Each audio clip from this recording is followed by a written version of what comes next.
I'm going to be sharing with you 5 tips to improve your gymnastics. These tips can also be used for dance, any other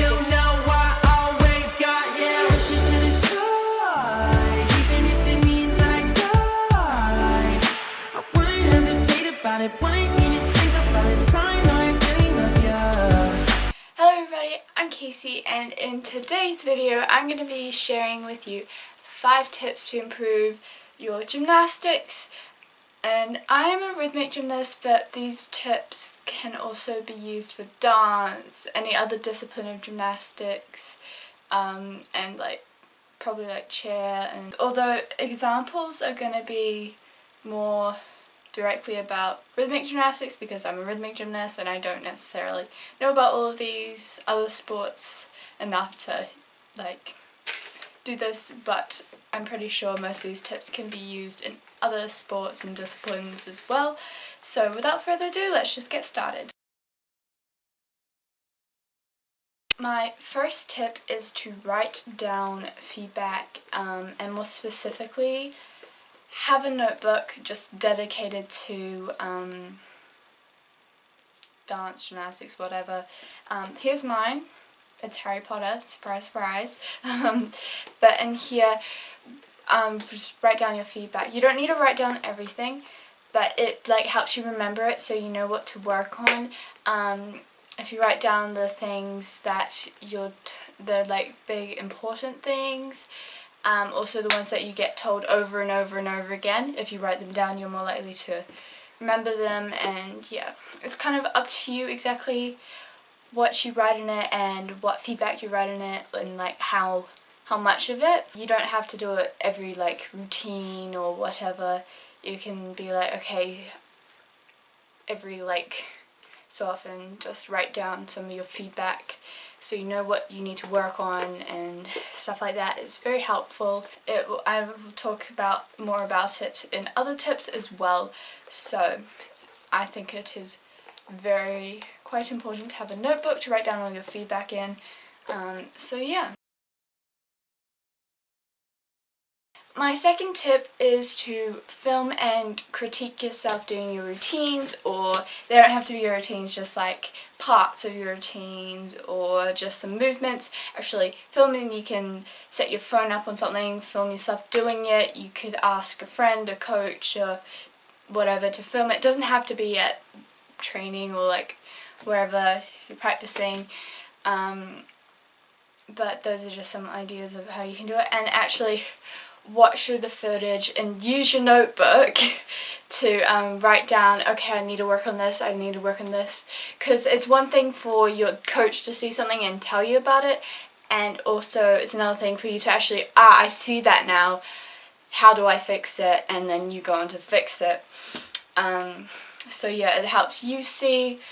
Yeah, and another tip is because you can, once you've filmed something, you can watch it over and over again, and you can watch certain parts.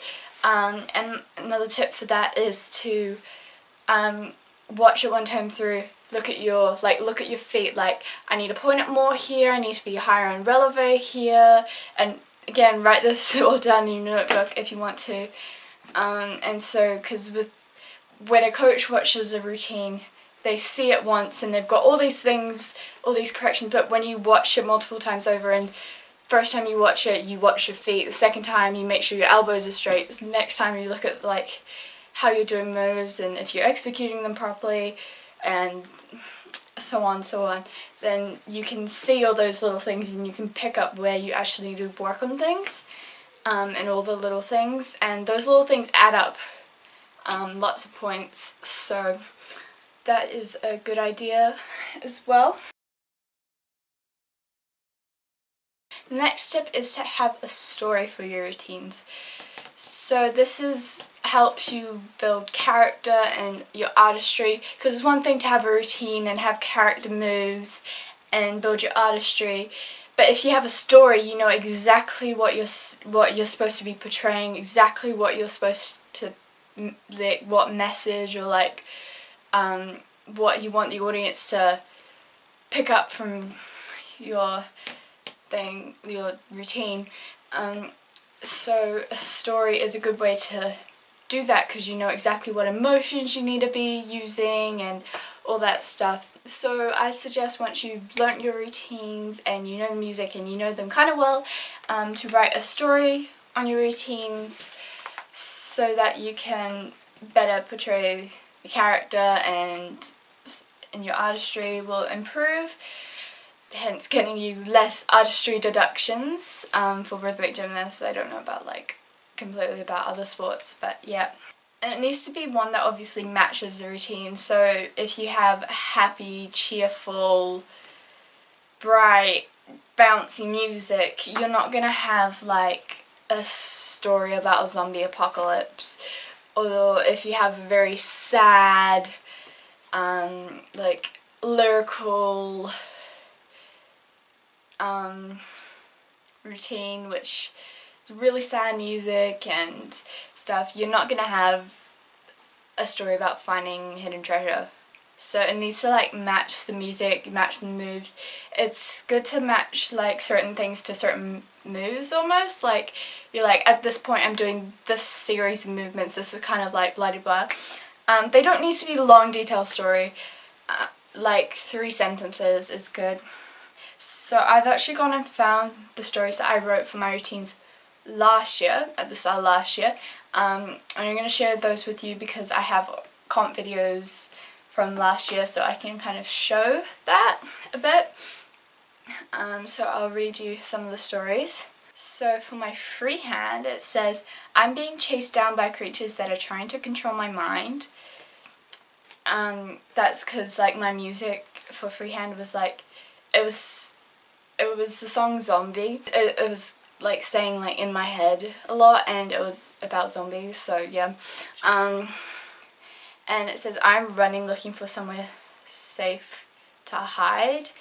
And then I start fighting back and I almost won, but then at the end they captured me and I basically lost my mind.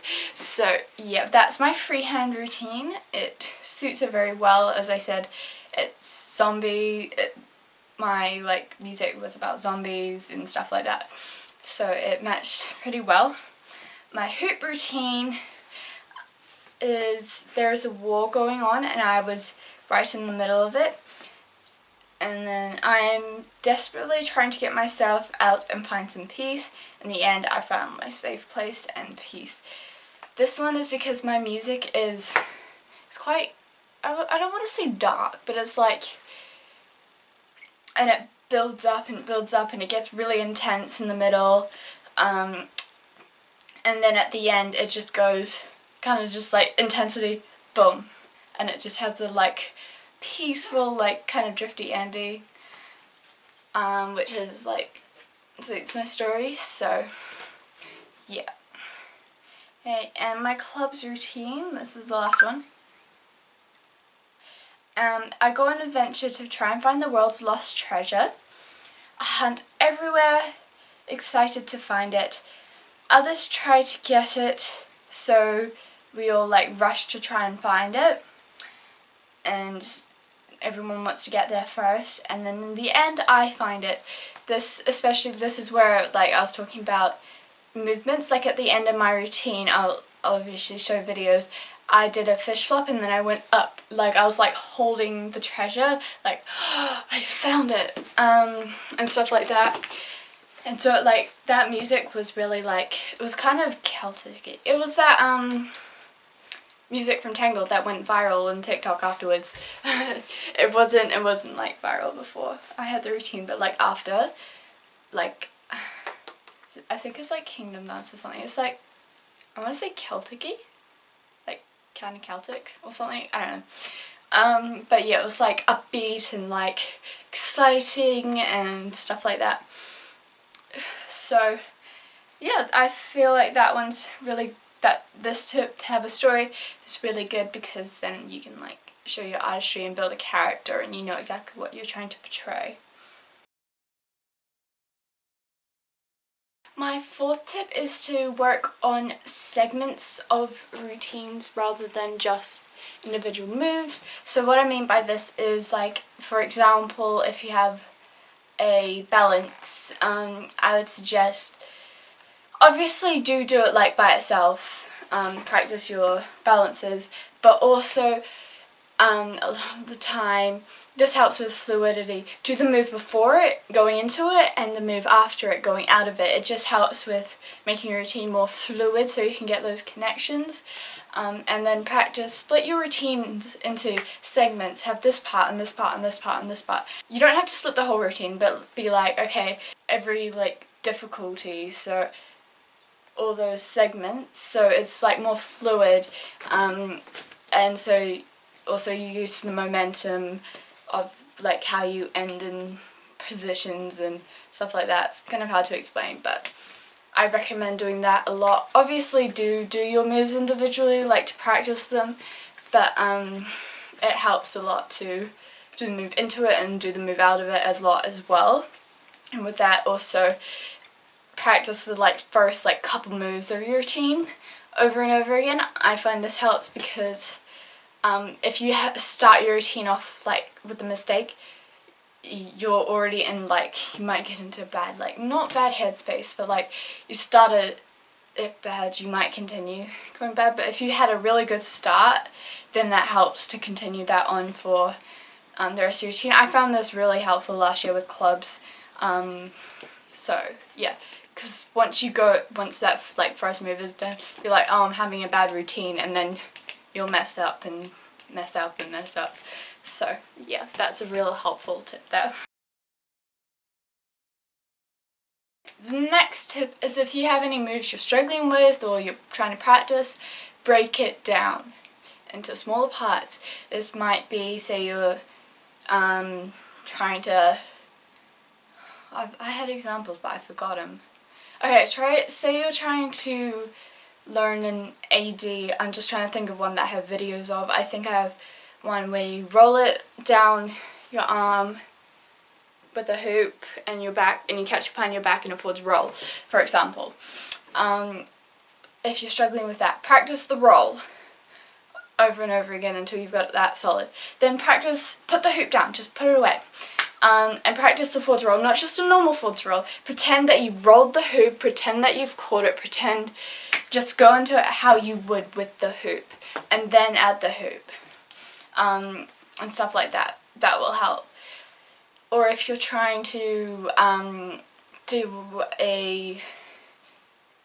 get into the right positions for a leap, I find it helpful if you're doing it with apparatus, put the apparatus down, work on the difficulty, work on the leap, make it look good, make sure you're getting all those positions, add the apparatus, then try and keep those positions and that leap as good as it was, because it's a whole lot